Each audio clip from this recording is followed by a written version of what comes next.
Bukas, ibablow out natin si tita. Oo nga Ako ang pala. bahala.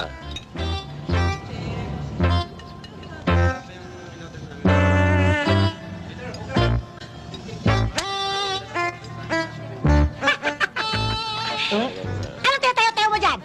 Ha? Yung niluluto mo, asan? Andyan ako. Ano mo nasa isip mo? Anong nandyan? Ikaw, ha? Bumibigat ang ulo ko sa'yo, ha? At talagang bibigat yan. Alfa Romeo.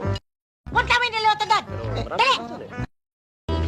Oh, anong binubulong-bulong ninyong dalawa dyan? Ay, hindi. Kasi siya, gusto daw niyang bumili ng kotse. Titingin daw kami. Hinayaya niya ako eh.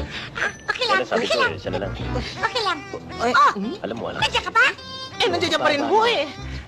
Ako talaga umiinit na ulo ko sa iyo, ha? Tao, di ba? O, yan. O, yan. Ganyan, ganyan lang. Punta ka sa kutina. Tingnan mo niluluto doon. Ay, siya nga pala. Kasya pa sa ilalim ng truck yun. Kaya, oo nga. Hindi sa isa ng kotse. Yes!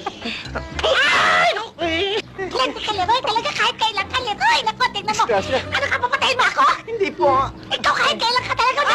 Ako, wag niyong ikakamot. Tingnan mo yan. Pati magkakamot ko, pinagkailaman mo. Hati. Sige nga. Tingnan mo. Ano ba ito?